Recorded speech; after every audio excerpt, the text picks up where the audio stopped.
দুবরাজপুর গ্রামীণ হাসপাতালে তৃণমূলের দুবরাজপুর পৌরসভার 7 নম্বর ওয়ার্ডের কাউন্সিলর শেখ নাজির উদ্দিনের বিরুদ্ধে দাদাগিরির অভিযোগ। গভীর রাতে কর্তব্যরত নার্স ও পুলিশকে মারধরের অভিযোগ। দুবরাজপুরের থানায় অভিযোগ জানালেন নার্সের অভিযোগ, ভোর 3:30 নাগাদ হাসপাতালে গিয়ে প্রেসার মাপতে বলেন নাজির উদ্দিন। তাকে অপেক্ষা করতে বলাতে অশ্লীল ভাষায় গালিগালাজ, হাত ধরে টানে বলে কাউন্সিলরের বিরুদ্ধে অভিযোগ নার্সের। পাশাপাশি ওই নার্সকে বাঁচাতে এলে এক পুলিশ কনস্টেবলকে হাসপাতালের বাইরে নিয়ে গিয়ে মারধরের অভিযোগ। যদিও সব অভিযোগ অস্বীকার করেছেন শেখ নাজির উদ্দিন। আমি থানায় এখন অভিযোগ জানিয়েছি। থানার যিনি আছেন স্যাররা, এবার ওনারা যেটা করবেন। কি হয়েছিল? আমি ন্যায্য বিচার চেয়েছি। লিখিত অভিযোগ জানালেন? হ্যাঁ, আমি অবশ্যই লিখিত অভিযোগ জানিয়েছি। কি হয়েছিল?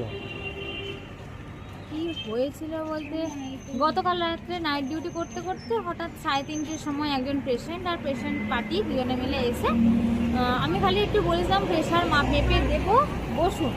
তো প্রেশার মেপে দেবো বসুন বলতে গেলে ওনারা বললেন যে আমি কে জানিস, আমাকে বসতে বলছিস না, আরও জঘন্য অশ্লীল ভাষা,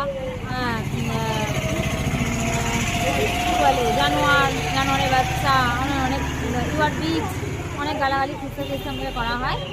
ইভেন আমার গায়ে হাতও পর্যন্ত তোলা হয়, আমার হাতে টানাটানি পর্যন্ত করা হয় হাত ধরে, ঠিক আছে। অনেক অশ্লীল ভাষা, গালাগালি খিস্তি দেওয়া হয়েছিল। তো আমি ওই জন্য থানায় অভিযোগ জানিয়েছি, আমাদের কর্তৃপক্ষকেও জানিয়েছি। আমাদের কর্তৃপক্ষ বলেছেন যে দেখবেন বিষয়টা নিয়ে, আর আমি থানাতেও আজকে অভিযোগ জানালাম, তো ওনারাও বললেন যে আমি দেখছি।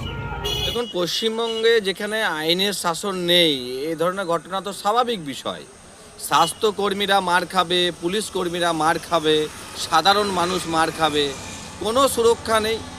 আজকে আরজিকর ঘটনার পরেও যদি স্বাস্থ্যমন্ত্রী, মুখ্যমন্ত্রীদের যদি আজকে ঘুম না ভাঙে, আজকে কাউন্সিলর তিনি কিভাবে একজন জনপ্রতিনিধি হয়ে সেখানকার কর্তব্যরত নার্সকে মারধর করা বা তার শ্লীলতাহানি করার চেষ্টা করা, আর সেখানে পুলিশ কর্মরত যিনি আছেন তাকে মারধর করা, সম্পূর্ণভাবে আইন হাতে তুলে নিয়েছে। কঠোর থেকে কঠোর শাস্তি হওয়া দরকার।